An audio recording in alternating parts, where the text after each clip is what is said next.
Hello everyone. Welcome to this pre-recorded lecture and resource designed to prepare you for the practical skill session that is linked with NS204, which covers intramuscular and subcutaneous injections. This recording will cover both techniques in theory and practice, but with a greater emphasis on theory for the most part. A small note before we get started, there is a guide that was developed by the school which covers the practice of both intramuscular injections and subcutaneous injections in detail that you'll be expected to have read before undertaking the training that is on offer. The resource is available on the Loop page on the same tile where you will have found this recording. So between engaging with this recording and reading the written guide, you'll be well prepared before the training sessions which will take place in the coming weeks. So what are the aims of this session? I'll put timestamps in the description of the video below, but we'll kick off this session by first covering a bit of background on how health and safety around injections in healthcare settings has improved, but still carries considerable risk. We'll then look at each of the techniques of interest individually, starting first with intramuscular injections. Within that section, we'll look at best practice guidelines in relation to things such as landmarking and Z tracking. And we'll also cover each of the four main sites used for intramuscular or IM injections, looking at the pros and cons for each. With that established, we'll then move into subcutaneous injections, and we'll review that technique under the same headings so that you can compare the two and fully understand in what contexts or situations you should choose one over the other, and the distinct advantages and disadvantages of each. So we'll start with some health and safety aspects around injections, and we're going to specifically focus on needle stick and sharps injuries. These injuries are defined as the penetration of the skin by a needle or other sharp object that has been in contact with blood, tissue, other bodily fluids, or other contents such as a drug or a treatment before the exposure. While the majority of this session will focus on injections, sharps to clarify can be objects or instruments which are necessary for the exercise of specific healthcare activities, which are able to cut, prick, or cause injury or infection. This includes equipment such as needles, blades such as scalpels, and other sharp medical instruments such as scissors. In this way, while the damage caused by the needle or sharp itself is typically relatively minor, the focus here in this session is underscoring the risks of working with needles for IM or SC injections, owing to what they may have come into contact with prior to the injury. When a needle breaches the skin, the remnants of what it came into contact with now has access to all physiological systems, be it yours, the patient, or another, and this thus increases the risk to the injured party of exposure to undesirable biological or chemical agents.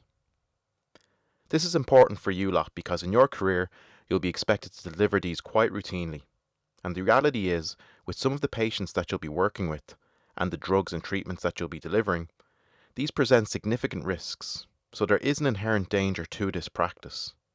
And for as long as we've been using these methods, there have been continuous efforts to improve aspects of this technique, such as the attitudes, the training, and the equipment, for example, to make it such that the act of an injection is safe for the recipient, the provider, and the wider community. It wasn't until 2010 that a line was drawn under it by the European Union, where they basically issued a directive that outlined a framework for all of its member states to improve standards and reduce the rate of incidence of these injuries in hospitals and healthcare settings. With everyone, at least in Europe, on the same page now, each country then set about drafting its own national framework, and in 2013 Ireland passed a number of laws and policies to fall in line with the proposed EU standard. One of the biggest changes was the redesign or engineering of needles such that they have devices that have guards on them now that I'm sure that most of you will be familiar with, and you'll see in the practical sessions that will be taking place in this semester. So who does this directive apply to? It applies to all workers and everyone in hospitals or healthcare settings who are under the management, authority and supervision of the employees. This includes you folks, who even in the midst of your undergraduate programs will be on a number of placements throughout, and this directive applies to you in these contexts. So in this way, it's important that you engage with and understand the policies of the hospital or healthcare setting that you're going to be working in. Because while they're obliged to meet the criteria of these directives and policies, each individual place may do things slightly differently to one another. So it's important to know what their policies and procedures are and that you're compliant with them in the interest of your safety and the other people who are there. So are you 100% safe if you comply with these rules? The answer is no. Despite best efforts, these kind of injuries still do happen, and there are continued efforts to reduce these numbers all the time. What's interesting is, even with innovations like the safety features that are seen on needles now, they are still capable of causing needle stick injuries. I've included a paper for those interested on the Loop page, which analysed needle and sharps injuries to see if the introduction of safety engineered devices influenced the overall number of injuries. To give you just some of the interesting findings from that paper, of the approximately 800 incidences the authors reviewed, safety engineered devices, or SEDs for short, accounted for 35% of all needle stick and sharps injuries. You might wonder why this is, considering that these devices are designed with the idea of reducing incidences, but we'll get to that in a moment after we look at some more hard facts. Interestingly, in the same paper, in the cases where SEDs were the cause of injury, the proportion of injuries was higher in locations such as GP surgeries and health centres, and lower in care facilities. Who were those injured in these incidences? Needle stick injuries involving these SEDs were higher in nurses than in physicians. To give some context to these findings before we look at a few more statistics, the reason the rate of incidence is higher in nurses than physicians is that nurses are responsible for administering injections a lot more than physicians. It's not because physicians are better trained or are more skilled than nurses in this technique. It's far from it. That said, injuries still do happen, even with these devices, and there are a multitude of reasons for this. Some of the reasons given in the report include technical problems handling the device, that the patient moved when the injection was being administered, and also problems during the disposal of the equipment used. Some of these might seem arbitrary, but this last one, the disposal of the equipment, accounted for 29% of all needle stick injuries in the report, with SEDs accounting for 36% of them. So at this point, the equipment is 100% contaminated with biological and/or chemical matter, meaning injuries that happen at this point are of at the highest risk. So taken together, needle stick injuries are a continued risk in your line of work. And Doolan, the author of the paper in question we just referred to, put it best in saying that continuous training in the handling and disposal of SEDs for all healthcare staff is the best approach for dealing with these instances. And this should underline the importance of sessions like this and the availability of the practical session provided by the CEC in the school. There are other health and safety aspects to be aware of that are outside the scope of this particular recording though, but you can read more about them in the injection technique manual associated with this skill found on the Loop page. For now, after having highlighted the possible risks associated with poor training, we'll move on now and look at the first of two techniques that we'll review in intramuscular injections. So what is an intramuscular injection?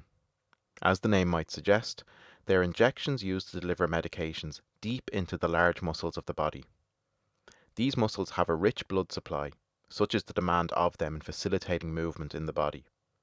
So by injecting into these muscles, the medications or compounds that you're aiming to deliver can then be absorbed quite quickly by the nearby blood vessels. This does facilitate the drug coming into effect very quickly, but in a more prolonged manner, as absorption of the medication is more gradual as compared to a direct injection into the circulation. This can mean a prolonged effect over a longer period of time in some instances. Owing to the advantages just described, they have a wide degree of application in that they can be used to administer compounds that are curative, therapeutic, diagnostic, cosmetic, or preventative in nature.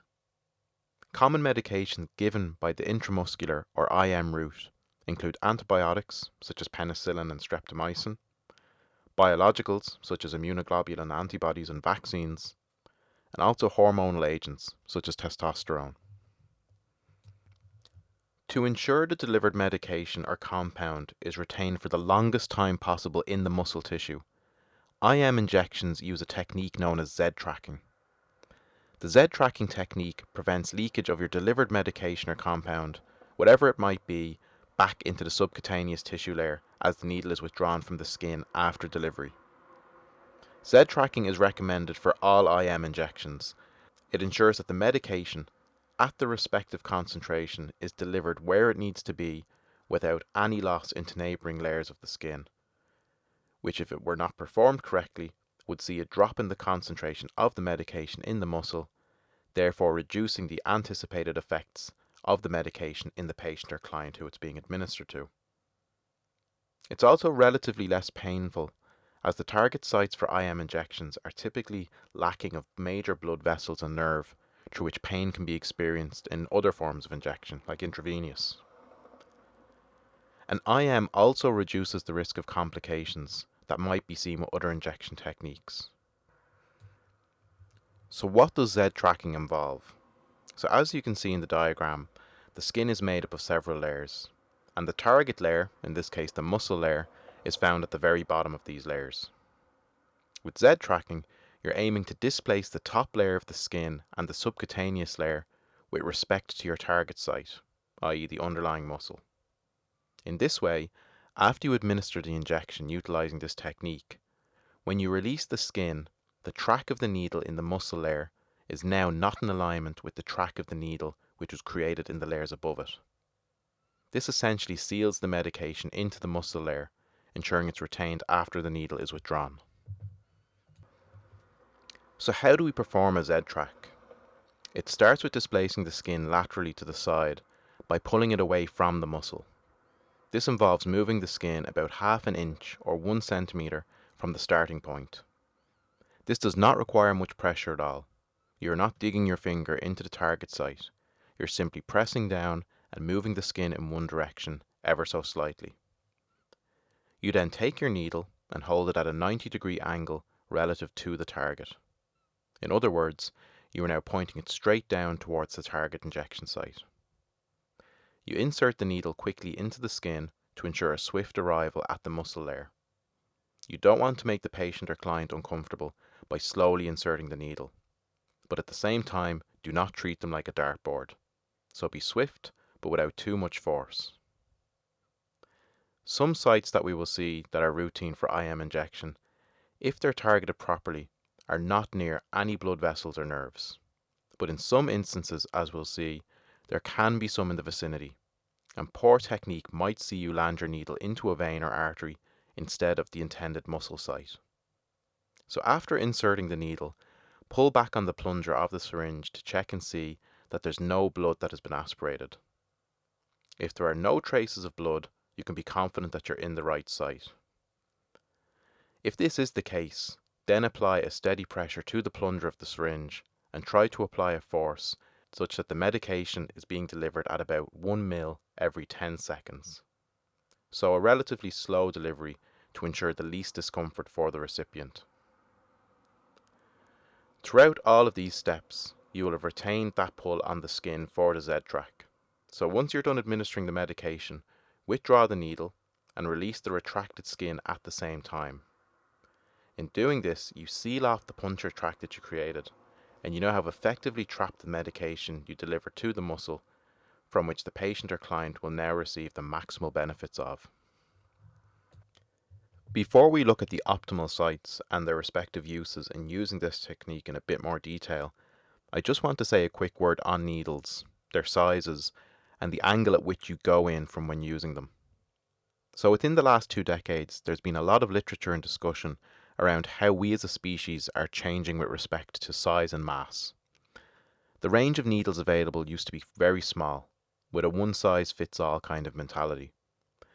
But the disparity in body sizes and profile has meant that companies now manufacture a wide suite of needles of different sizes and gauge in order to ensure that no matter what your height or mass is, that you can be afforded optimal drug delivery. So in this way, to ensure that each and every client you treat receives an IM injection and not mistakenly a subcutaneous one, or worse, that you hit neurovascular tissue or bone, you will need to assess each patient or client individually and then determine the optimal needle to use in their respective situation. Another aspect of IM injections you might encounter in your reading and in your skill sessions is that while we spoke about using an angle of 90 degrees relative to the skin surface, you might also see or hear about using an angle of 45 degrees. Now historically, the 45-degree angle came about from the problem I just described, in that as people started to present with different body mass indexes and such, the choice of optimal needle wasn't available.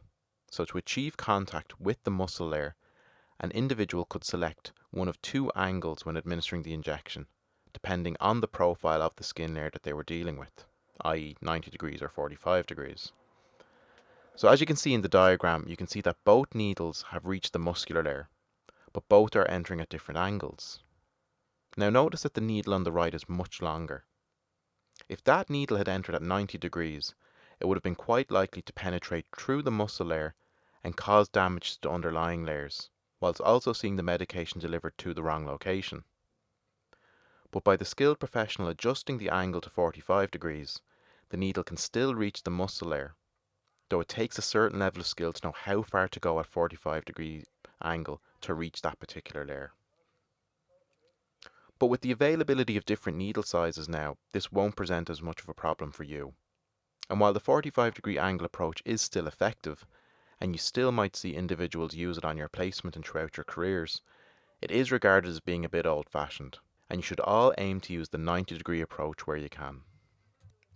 So now we'll take a look at each of the four main target sites used for IM injections. The four main optimal sites are located in the upper arm, or the deltoid muscle, the thigh, or the vastus lateralis muscle, the hip, also known as the ventrogluteal muscle, and finally the buttocks, also known as the dorsal gluteal muscle. These are optimal for IM injections because they are typically muscles that have developed into large tissues, and they're mostly devoid of nerves or blood vessels. This reduces the risk of causing pain by accidentally hitting a nerve with the needle, whilst it also ensures that you avoid accidentally delivering an IV injection instead of an IM, in the interest of having the drug be absorbed over the patient for a longer period of time. We'll go through each of these individually and highlight some of the key characteristics of each when deciding on which to use to administer a medication or similar, but also spending a bit of time on some considerations or risks, when to use them and when not to use them. For instance, we have 4 degree programs here, each of which have different patient populations of focus. So I'll be trying to highlight which of these sites are best for each demograph, whilst also highlighting general considerations that might affect any patient, no matter the age, the muscle state, etc., etc. So first we have the deltoid, perhaps the most common site used for injections. It's very common for IM injections to be administered here, mostly owing to how easily accessible it is in most clients and patients. In this way, a lot of immunizations and administration of non-irritating medications are injected here. One drawback with this site, however, is the volume which you can administer to it. This can be influenced by how well developed the muscle in the area is. For example, the typical range in terms of volume can be from 0.5 mils to 2 mils, with the lower range of the scale applicable to, say, adolescents or even elderly patients who might not have much muscle mass in that area, while the higher end of the scale, i.e. 2 mils, can be delivered to adults who have much more muscle in that area. There's also a risk of injury to the patient or client in that, mostly speaking, the deltoid muscle is not all that well developed in many adults. With this reduction in muscle mass, and also the presence of several nerves and blood vessels in the area, there is a risk of hitting these if proper landmarking is not used. So while on this point, it's worth noting that this site should not be used in infants and children under the age of 2 for these reasons. For those who are in the BNCG program, you'll see that in the RCN Guidelines 2017 that this site is not recommended for children, owing to the fact that they will not have developed the adequate amount of muscle in this area to make it an effective site for drug delivery. For those above 2, you still need to exercise extreme caution when considering this site for injection. It may be used, but only if the muscle mass in the deltoid is adequate. If it isn't, then you should consider one of the other 3 sites that we'll be looking at in this lecture. So how do we landmark this site? First of all, you need to identify the acromion process in the shoulder. Using this bony part at the top of the shoulder as your landmark, you then place your index and middle finger against this to create an inverted or upside down triangle. You should then aim your injection about 1 to 2 inches below the acromion process, towards what will be the center point of the triangle that you've just constructed there. Before injecting, always check that your target injection site is not below the level of the armpit. If the point you are intending to insert the needle is below this level, you've gone too low, and you need to reassess your technique. This is the most common mistake associated with the injection, in that people assume the target site is much lower than where it should be, so always check against the armpit before committing to the injection. If you do happen to inject lower, you run the risk of causing unnecessary discomfort for the patient or client. The brachial artery and the radial nerve are located in this area, and having the needle come into contact with either of these will cause extreme discomfort and pain if you happen to landmark the site incorrectly. If you happen to be in a situation where several injections are to be given in a single session, for example, those people who might be travelling to a location that requires particular vaccinations, it's important to separate out the injections in terms of the location of where the needle is penetrating the skin. Try to leave about 2.5 to 4 centimeters of a distance between each injection, if at all possible. To give an idea why good landmarking technique is so important, this image is a good example of what can happen when bad landmarking technique is employed. This is a 12-year-old boy who received a vaccination in school. Look in the picture where the actual deltoid IM injection site is, and where the needle ended up being. If you look closely at the picture, you can actually see where the needle was inserted, way below the armpit, which remember is the border that you shouldn't cross when giving this injection. You might ask, how did this happen? In this particular case, a few reasons were given, but in particular, it was said that the 12-year-old didn't cooperate in rolling up their sleeve, claiming that the shirt was too tight, and that was as much that they could do. In this instance, the person giving the injection never should have given it until the actual site was accessible. So as a lesson, if you cannot see the landmarks to be able to use them and determine your injection site in any of the sites that we visit in this session, do not attempt to give the injection. We'll move on to our next IM injection site in the vastus lateralis. The vastus lateralis muscle belongs to the quadriceps group of muscles located on the outer thigh, which is why it's also referred to as the thigh site. This is one you might have seen being used in war movies, where someone is injured and you see the field medic dramatically pull the cap off a syringe and jab it through the uniform to deliver a medication. In these instances, the vastus lateralis was the site which they were aiming for, and it's a location to this day that's used in most military outfits when they're being trained to administer medications in the field. So why is this? Well, for a start, for a muscle of its size, there are not many large nerves or blood vessels running through the area, making it a pretty safe location to be able to administer an IM injection. Also, owing to its size, it allows you to inject larger volumes as compared to other IM sites. It's also been shown that absorption of a drug from this site is quite rapid. So this means in situations when you need a medication to act fast, like the example of a soldier injured in the battlefield that we just used earlier, the vastus lateralis offers an effective, accessible means of such. Also, in contrast to some of the other IM injection sites, it's a safe site for IM injections in infants less than 12 months. Many will receive their initial vaccinations via this site, and this is again owing to there being a lot more muscle present there, even at that age. Others who benefit from this site are those who may be recovering post-surgery, who perhaps cannot move too freely to avail of other injection sites, and also those in intensive care for similar reasons. Overall, there are multiple uses of this injection site. So how do we landmark it? You want to form an imaginary box on the upper part of the leg. First, you identify the greater trochanter, or the groin, and go 1 hand's width below that line. This is the upper border of that imaginary box. Next, find the lateral border of the kneecap, or the femoral condyle, as it's also known. Go 1 hand width above that line, and that's the bottom border of the imaginary box. The anterolateral aspect of the middle third of this box is where the belly of the vastus lateralis lies, and that's where you're aiming for with your injection site, as seen in the image on the slide. Next, we have the ventrogluteal site. This uses the gluteus medius and the gluteus minimus muscles, which are located in the hip, as the injection site. The injection site is actually quite close to the dorsal gluteal site or buttock site, which we'll go through in a moment. But despite the close proximity of both sites to each other, they do offer slightly different things, with the ventrogluteal site having perhaps less complications and risks associated with it.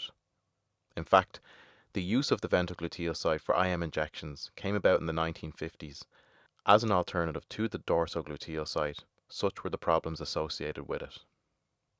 We'll review the ventrogluteal site, then draw comparisons when we review the dorsal gluteal site in the next few slides. So the ventrogluteal site, like the vastus lateralis, is the thickest part of your gluteal muscle with a low amount of subcutaneous fat, making it easier to administer an IM injection without the risk of it being a subcutaneous one instead. There's also no large nerves or blood vessels in the area, again reducing the risk of possible discomfort and or pain for the patient or client. And it's also a clean area of the body in comparison to the dorsal gluteal site, which can sometimes present with traces of fecal matter that can sometimes cause an infection at the site of injection. It, however, is advised not to be used in children, as it can be much more difficult to landmark the site on them as compared to an adult. So less application for this one as compared to some of the others. So to landmark this site, as seen in the image here, you position the palm of your right hand on the left greater trochanter. Then point the index finger towards the anterior superior iliac spine. You then spread your middle finger towards the back to form a V shape. The thumb should always be pointed towards the front of the leg. The injection site is in the middle of this V, essentially between the knuckles on the index and middle fingers. The last IM injection site that we'll look at is the dorsal gluteal site, and I've deliberately left this one until last because even though it's one of the more common ones used, with many doctors and nurses still using it as their preferred option, it's really problematic, as we alluded to when going through the ventrogluteal site. So as mentioned before, owing to the location, it isn't the cleanest site that you can inject into, meaning that there's an increased risk of infections and complications for a patient or client who is already receiving treatment for one condition or another. There's also a lot more subcutaneous fat in this area, meaning your intended IM injection could end up being a subcutaneous one, or even an intravenous one if you hit the gluteal artery, if the improper technique or length of needle is used. Perhaps the biggest problem with this is the presence of the sciatic nerve in the area. If you improperly landmark this site and make contact with this nerve with the needle, you run the risk of not only causing the patient or client a great deal of pain, but also inducing temporary or even permanent nerve damage and or paralysis. So utmost care needs to be taken using this approach. So how do you landmark for the dorsal gluteal site? While this site is alternatively referred to as the buttock site, the intended injection site is actually much closer to the hip than you might initially have guessed. So when landmarking, divide one buttock cheek into 4 imaginary quadrants as shown in the image on the slide. Then divide the upper outer quadrant into 4 imaginary quadrants again. You're aiming to inject into the upper outer quadrant of these quadrants within a quadrant. We've mentioned the applicability of the different IM injection sites in relation to infants and young children a lot, but I want to also highlight another vulnerable group who frequently receive IM injections in the elderly, and considerations that should be taken when assessing them for receiving an IM injection. While infants and children have yet to develop muscle mass in certain areas, thus ruling them out for selection for IM injection, elderly people experience a reduction in body mass too, including the subcutaneous and muscle layers as they get older. In this way, you'll need to assess your intended IM injection site for an elderly patient or client to determine what length of needle and which injection site would be most appropriate with respect to the subcutaneous layer that separates the skin and the muscle. Again, never assume and always make an assessment. To close out IM injections, we saw earlier the consequence of the 12-year-old who received a bad IM injection that was intended for the deltoid, but the complications can be far more severe depending on the site used and the level of technique employed. So what follows is a quick summary of some of the complications and risks you need to be aware of when using the technique. So number 1, if you don't Z-track or your technique for Z-tracking is poor, you should anticipate a loss or a leakage of medication from the injection site. In this way, the concentration that you intended to give the patient or client will automatically be less, and their treatment will be less effective. Number 2, try to avoid areas that are already bruised, tender, swollen, or scarred from events such as surgery. A good injection is one where pain and injury is minimal, so always select your injection site with this in mind.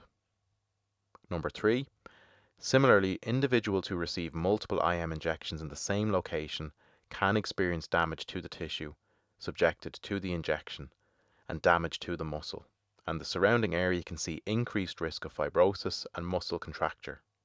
In this way, it's important to spread out where the injections are given and use different sites where possible to allow regularly used injection sites time to heal and recover before the damage is permanent.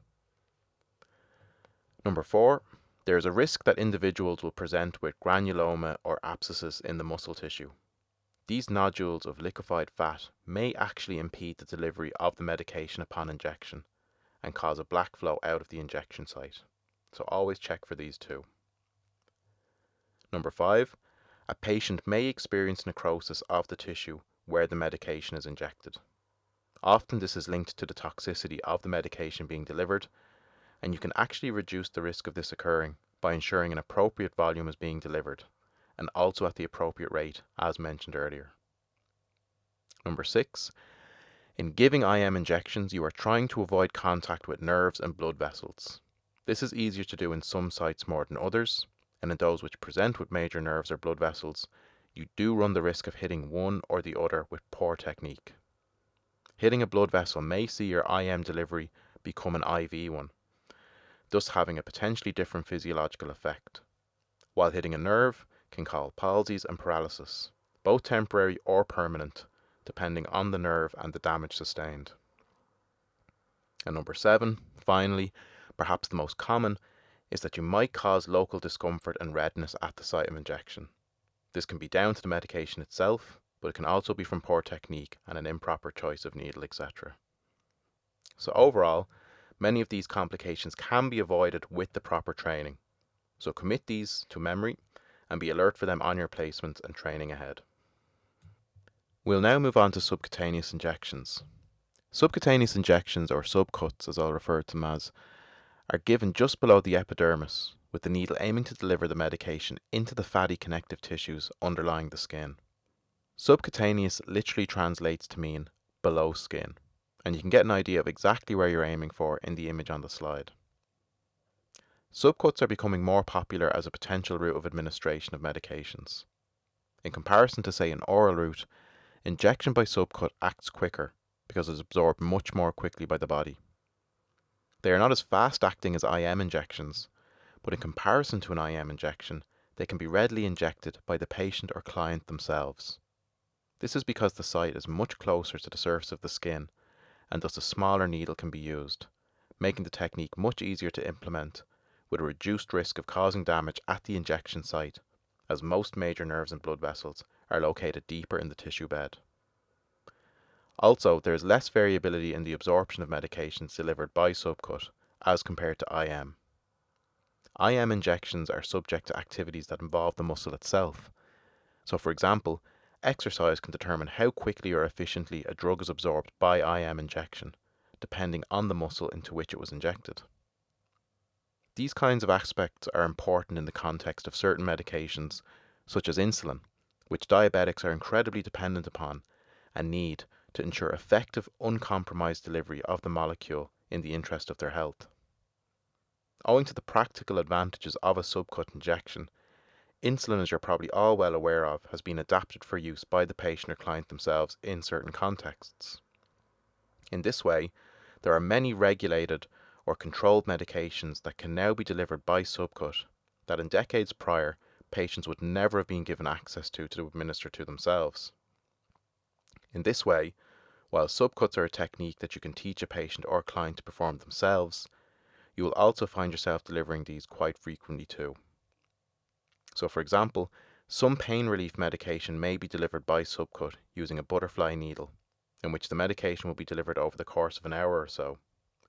You might also use subcuts to increase fluids in an individual who has become dehydrated or in need of electrolytes, and also in situations where an anticoagulant may be needed. There is a continued increase in the use of subcut administrations as medicines adapt to be delivered in this way, meaning it will be important for you to learn how to deliver them properly. With this in mind, this image shows you the multitude of sites which you can choose to deliver medications by via subcut injection. The most common sites are highlighted in the abdomen, the thighs, the arms, and the buttocks, essentially areas that have decent subcutaneous fatty layer to them, minimizing the risk of mistakenly overshooting the region when inserting the needle and administering an IM injection instead. These sites are also conveniently accessible for either administrators such as yourselves and also the patient if they're to administer the medication to themselves. One of the most important things to point out about this is that if someone is on repeat subcut injections, such as those encountered in diabetes with the injection of insulin on a regular basis, then it's important to rotate the sites in use to reduce damage at the different sites. Now some notes on how to deliver a subcut injection. So first of all, a note on preparing the site for injection. Some facilities or healthcare settings will insist that you swab the area first with an alcohol wipe, as you would when preparing other injection sites such as IM or IV. At the same time, some facilities or healthcare settings will insist you don't swab the area for subcuts, because the alcohol can make the skin quite dry and hard, and therefore more difficult to puncture with the needle. What I will say is follow the guidelines set in the establishment of where you're working. When delivering the injection itself then, pick up the syringe with your dominant hand and hold it like you would a dart. Grasp a fold of the skin with your non-dominant hand at the site of interest and draw it away from the skin. Insert the needle into the grasped skin by holding the barrel of the syringe tightly, and use your wrist to exert the force needed to have the needle enter the skin fold. Remember, your client or patient's body is not a dartboard, so exert enough force to break the skin, but nothing more than that may cause pain or discomfort for the person receiving the injection. Once the needle is in the skin, there is no need to aspirate. Remember, this is going into a portion of the skin that is not involving blood vessels, so using aspiration as confirmation that you're in the correct site is a bit of a defunct practice. That said, you might encounter people who do such, but this is more out of habit rather than being based on any evidence that is of any benefit. So be prepared to encounter it, but there's really no need for you to do it. Instead, simply push down on the plunger of the syringe to then inject the medication once the needle is in to deliver it. After the medication has been administered, remove the needle at the same angle at which it was inserted into the skin to minimize any potential damage to the injection site, and then gently wipe the area with gauze or a swab to clean the area after the fact. You might be inclined to rub the area after removal of the needle. Some consider this increasing the distribution and or absorbance of the delivered drug, but if anything, it will only increase the risk of bruising and other damage. So please avoid doing that or advising patients to do so if they're going to perform administrations on themselves. With these injections you might offer a plaster. It's not essential, given the injection didn't come into contact with any veins or blood vessels if done correctly, so presence of blood should be minimal. But a key thing to alert the recipient of the injection to is to minimize contact with the injection area to reduce agitating or provoking damage at the injection site. So that concludes our brief overview of some of the key aspects of delivering IM and subcut injections, but it does not cover everything. In addition to this information, I would implore you all to read through the theory booklet that is located on the same tile where you would have found this video, and also watch the practical demonstration videos that are also linked on the same tile. These three resources together will prepare you suitably for the practical skill sessions that's going to be available to you, and will ensure that you get the best return on the training on offer. What I'll finish up with is to tell you not to worry about making mistakes in this technique on your first couple of tries. This is all about practice. Trying to develop the psychomotor skills of doing a Z-track, injecting the needle at the right angle, etc. It all takes time and practice. So don't be too hard on yourselves in your first attempts. Since this is a nursing procedure that you're likely to be performing throughout your career, it's always good to start strong. So put in the effort in studying for this before completing the skills session, and you'll be well placed to attempt such on your placements and develop your technique thereafter. So enjoy the skills session, and thanks for your attention.